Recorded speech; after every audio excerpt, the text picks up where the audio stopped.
The Thing at the Edge of Sleep by Board Game Brony.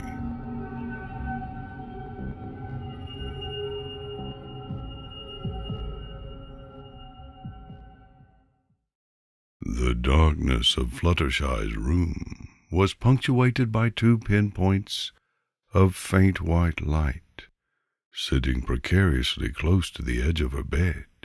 It wasn't uncommon for Fluttershy to wake up to the pleading of one of her several dozen animals, asking for food or water.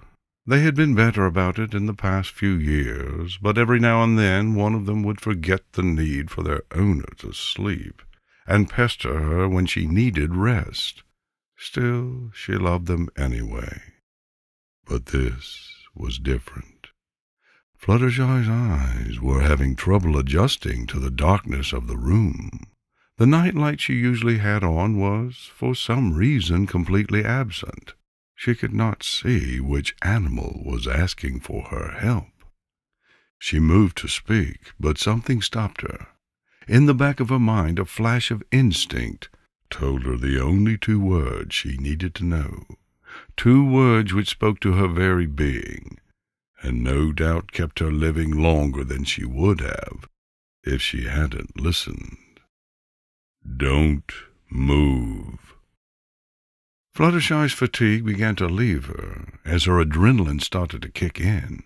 Something was wrong, and it was staring at her only 3 feet away, off the edge of her bed. The outline was hard to discern. A series of circular shapes congealed silently into a bulbous form, where a perimeter of fuzz, probably hair or fur, dotted the edge of the shape. 2 lanky, elongated protrusions marked the sides of the thing, hanging down from the side. They did not move. It swayed only the slightest amount. Fluttershy could not tell if it was rocking from side to side because it was nervous, or maybe because it was something it was consciously doing, like a snake charmer, moving slightly to hypnotize a snake. And Fluttershy could not look away. She felt that doing so would not end well for her, though she couldn't tell why. But the eyes were the most telling.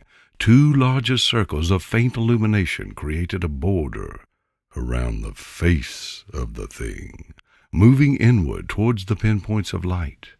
The strange thing was, even though the body swayed a little, the eyes did not. They stayed locked in position no matter how much this thing moved. What could she do? Fluttershy's heart raced and threatened to burst out of her chest. She started to shiver, but said nothing. She clutched the blankets of her bed ever so slowly, hoping not to startle the thing.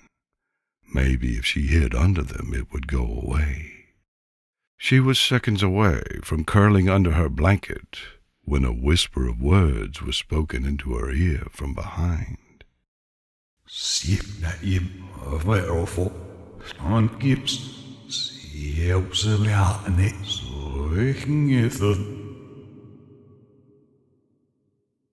The thing kills in eyeless ways. Speak not, or forever be at peace. Fluttershy froze.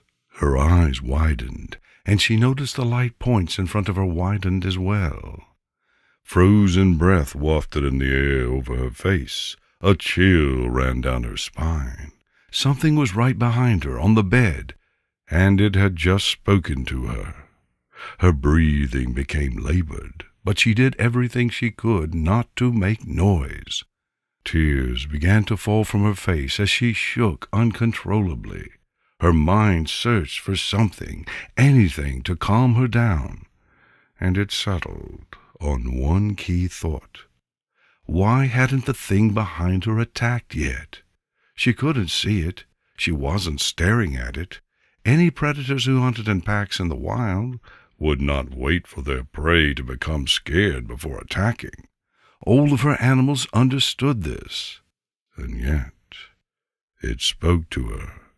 The words were not comforting in the slightest, but they sounded cautious, as if the being on her bed had attempted to give her a warning.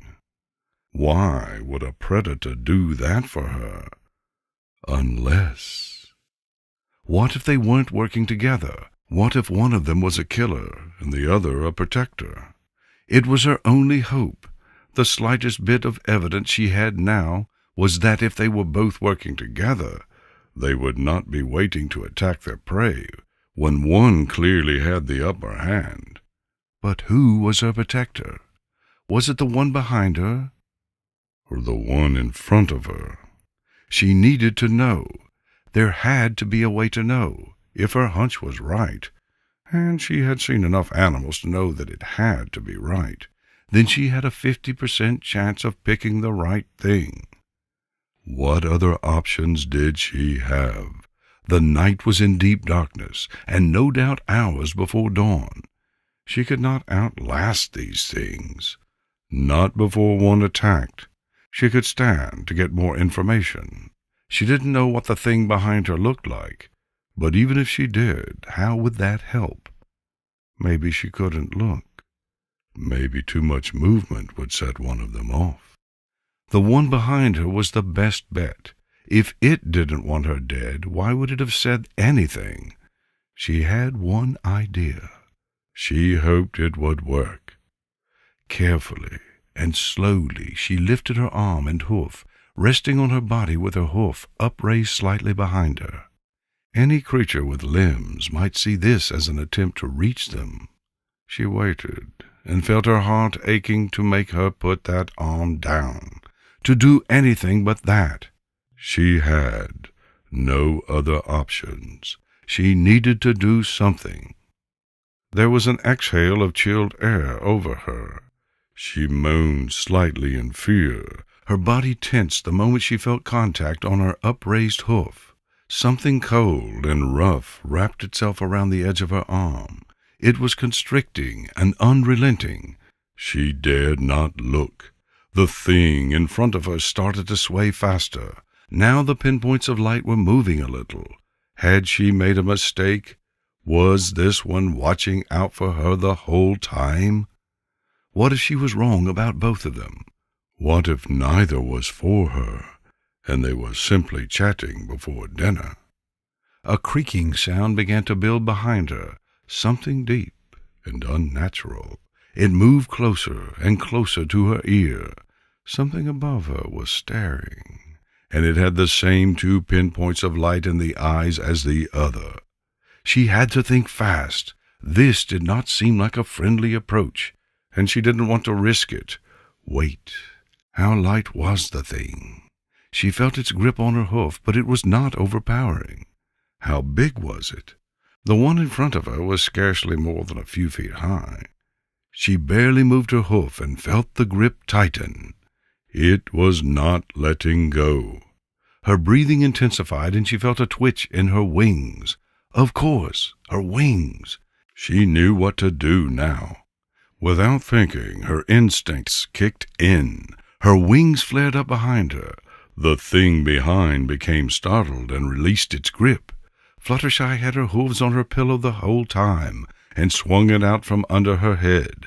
She aimed at the pinpoints of light in front of her.